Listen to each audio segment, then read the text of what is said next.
So did you hear the one about the boomer, the Gen X, the millennial, the Gen Z, and AI all walked into the same room together? Oh, wait, isn't that Monday morning at every one of your companies, right? Today, it's about this infusion of different ways of perspective to think. And of course, we added AI on top of it. Think about 5 generations, right? Think about 5 different generations, all born different years, all having different perspectives, all very diverse styles, all wanting to be managed a different way, all wanting to manage a different way, all wanting to solve problems a different way, and all trying to figure out their right. Well, but it all comes together in your workplace. You have to figure out, how are you going to bring all of these voices together, all of these different generations? So today we're going to talk about 2 things. We're going to talk about the generational balance, but we're also going to talk about, is it really about age? I mean, think about it, right? Do we have a workforce problem?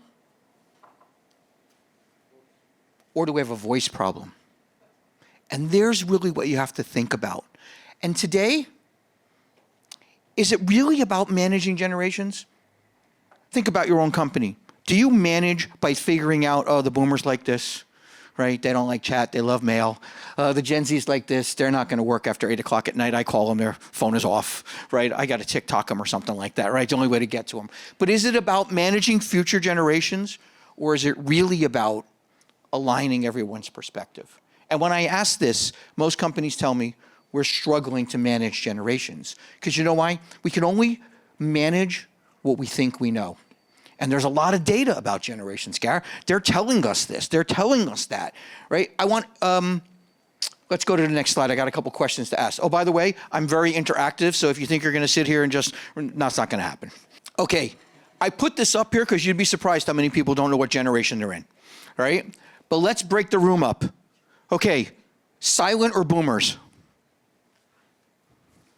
Okay, I expected that. Gen X. Okay. Millennials. Really? I expected more than that. Ready for the 0 or almost 0 number? Gen Z. There we go. 1 Gen Z. I'm so glad I met him before, because I'm going to pick on him a little bit, right? But at the end of the day, let's take the world and let's frame the world, okay? Because now we know in here where we're at. Remember, you're all working with each other today. You're on panels, right? Isn't it great to know who's also in the room, right? That we have a very heavy millennial, Gen X, not a lot of boomers, and by the way, 1 token at the end, right? Okay, let's break it down. So this is where we are today. About 2% a silence. Those are mostly your CEOs. Those are the guys in the corner office. Not a lot of words, but a lot of impact when they talk. Okay, then we got the boomers. People like me, you know, we're the tribal knowledge. We're the ones that they go to say, 17 years ago, 25 years ago, what happened back here? And that's where we fit in, and we're about 15%, but 10,000 of us are retiring every single day. Okay, now you got Gen X. Now, Gen X is great. Gen X was that little community that kind of got left alone. When I was young, 8 years old, 10 years old, yeah, I had a babysitter, you know, somebody. But Gen X's, when they got to be 10 or 12, parents started leaving them alone. They needed to figure out how to be independent, okay? And that group right now is probably a very big voice inside of companies, right? They have that operational. So you got the silent and the baby boomers setting direction. The Gen X's really being the operation people. The millennials, 36%, they're running it. They have the biggest voice. They don't use it. And then 18% Gen Zs. Now 18%, that means in this room, if there's 50 people, well, I don't know, 10 should be Gen Zs. But there's not. Okay, very, very, very not represented. And I know a lot of you are talking about AI in the future. How are you talking about the future when the future is not in the room? Like, if they invite me back next year, that number better be better at the end of the day. Now look at 2030, only 4 years away. What happens? Well, the silence couple will still hang on, right? Me, I'll be gone, okay? But Gen X's, you're gonna slowly start to take the roles that the boomers are leaving you, okay? What's our talent pool? Millennials and Gen Zs. That's our, you know who they are?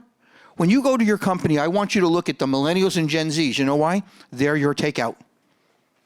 If you're going to internally find someone, that's the person, that group is going to be running your company when you're retired like me, sitting on a cruise somewhere saying, I don't care, at the end of the day.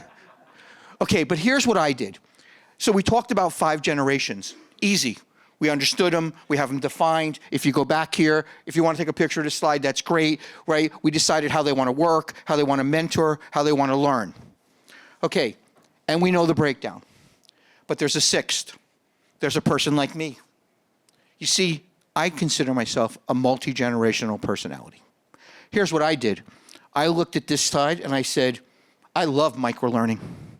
I think it's one of the greatest things we have, right? If I can learn a specific task in 4 minutes, right? Why do I need to go through 45 minutes of cyber training when I can just do it in 4-minute increments and things like that, right? Why do I have to learn how to fix the whole car if I'm just going to change tires and things like that? So I picked what I like out of all these groups. All right, promise, you're not allowed to laugh. So what I did was, I took what I think makes a multi-generational personality for me.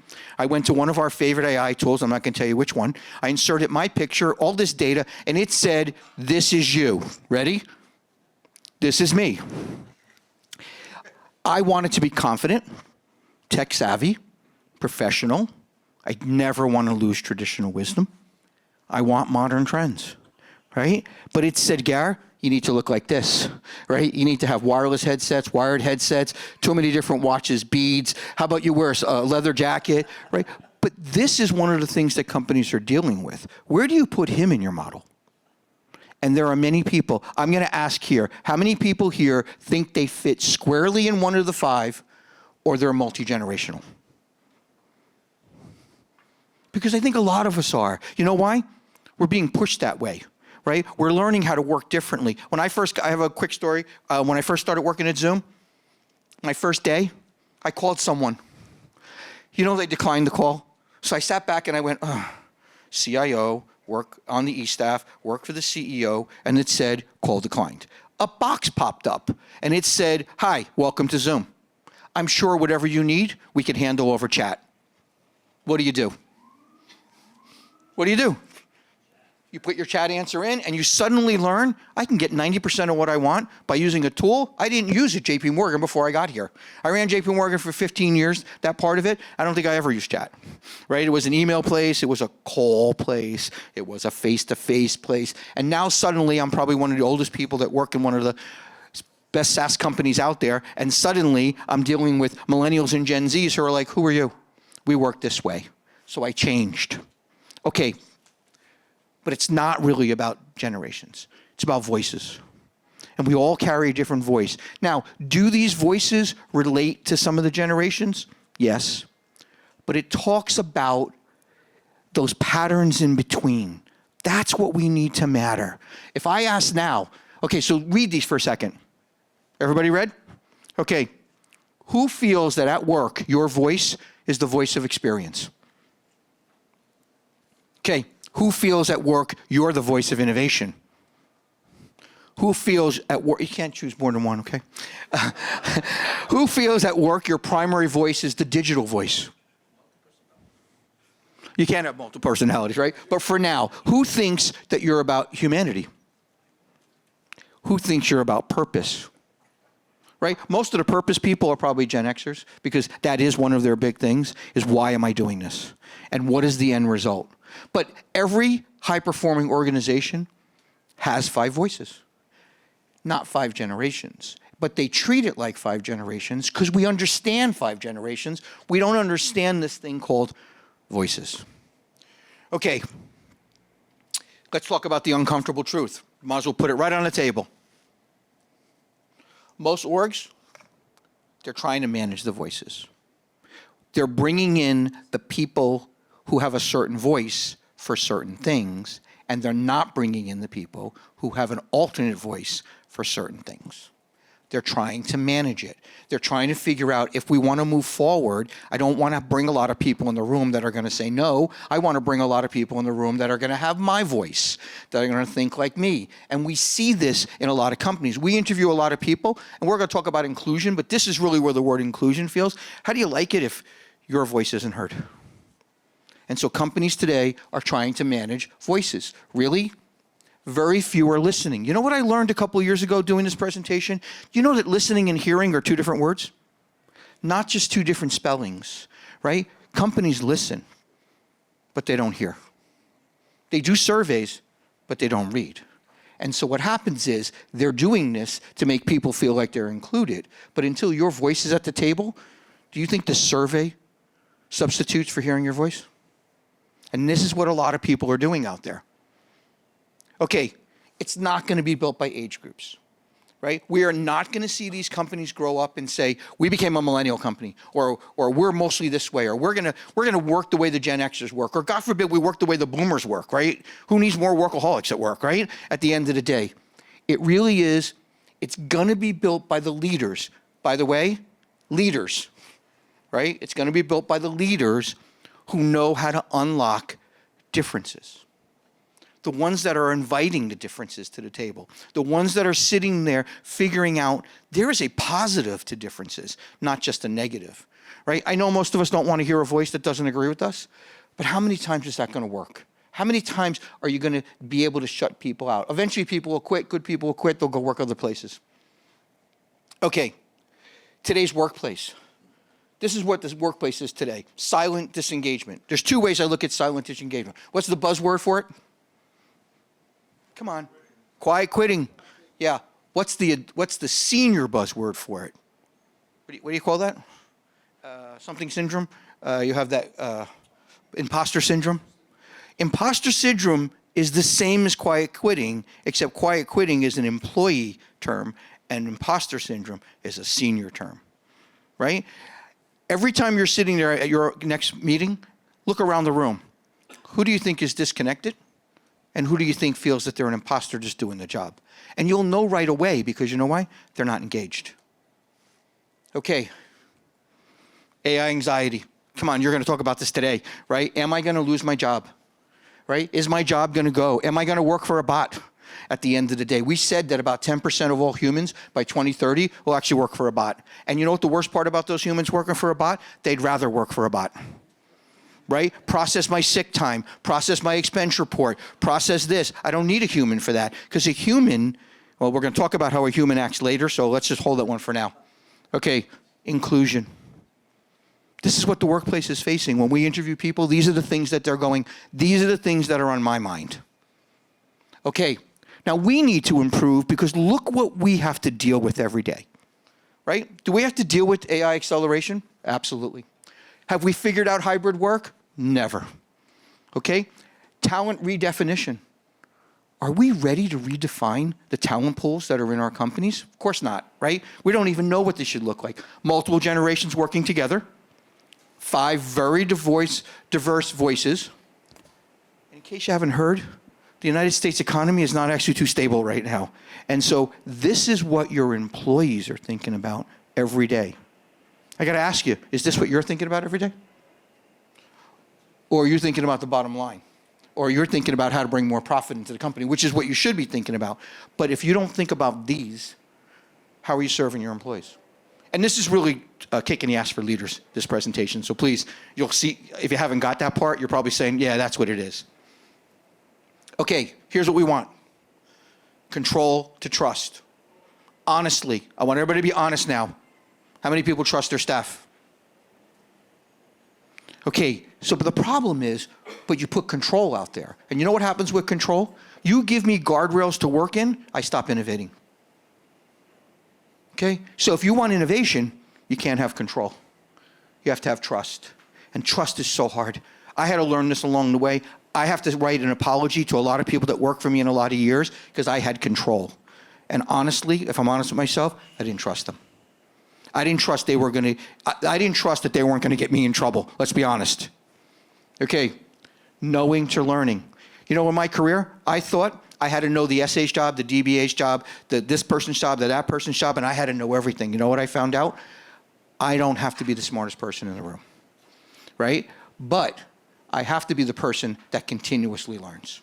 And that's why micro-learning is very important to me. It's all about continuous learning. But at the end of the day, it goes back to the top. If I trust my employees, I can learn from them. How many people actually ask your employees, hey, Give me a way of working. Give me a way of increasing revenue that I never thought about. Of course, we don't ask them that, right? Because we don't trust them. And by the way, we're the all-knowing, what is it called? Oracle, if you're into Matrix and things like that. And it shouldn't be like that. And I'm glad a lot of people are shaking your head. You know what I tell people shaking their head, myself included? Let's ask your employees. And a lot of times, I hope your employees are in agreement with you, right? But a lot of times we see that they're not. Next one, managing people to activate their potential. Managing people. You know what this means? You got to look at every person as a person, not as a group. You can't say, hey, my call center people all act like this. My tech people all act like this. These people all act like this. It really is about how am I going to manage people to activate what their potential is. I know for me, sometimes we have too many people working for us. And at the end of the day, we barely know their names sometimes, right? But you don't understand where they came from, what their passion is, right? Are they studying on the outside to learn something that could help your company, right? Are you really letting them do things? I can tell you, we did this thing at Zoomtopia a couple of years ago, and it was about putting people in round tables. And so me and the other gray hair, we got a whiteboard. And we had 90 people and 21 round tables, and and all of a sudden, and she said it just this way, old guys, Zoom AI just did it all for you in 3 minutes. Because we knew how to do it, right? Because we've done it before. And suddenly, we forgot to ask the people, how would you do it? And now we ask the people, how would you do it? And it was great. I actually, on the Zoomtopia stage, I actually brought this person up because it was mind-blowing to all of us that she figured out something using our own tool. Eric, I hope you don't hear me. Using our own tool, right? That saved us all this time. Okay, so today, this is my vision of what the five-voice workplace should be. Imagine if your experienced people were mentoring your innovation. Doesn't that mean your boomers have to talk to your Gen Zs? Okay, AI augments human creativity. I know you're going to talk about AI, but I'm a big fan. AI is supposed to make us better. Yes, there'll be places where it's going to replace people, but in whole, I hope that the AI makes people better, and that's what I'm hoping for. I want diverse perspectives. I know I can make better decisions if I got 5 different diverse rather than mine and 3 people that agree with me. Purpose fuels performance. If I feel like I have a purpose, this makes the millennials and the older millennials and the Gen Z is very, very happy. Gen X is very happy because they want to be purposeful. But if you have purpose, you're going to wake up in the morning and, well, what was that one saying? If you love your job, you never work a day in your life. How many people love their job? So nobody's working today, right? Liar. I think someone said it, right? Okay. And belonging drives retention. If I feel like my voice is heard, if I feel like I'm included in things, right, I'm going to stay. Okay, but I'm going to give you challenges. If you want innovation, invite difference. Okay, if you want innovation, invite difference. Don't invite the same, because that all you're going to get is not innovation. If you want growth, invite more voices.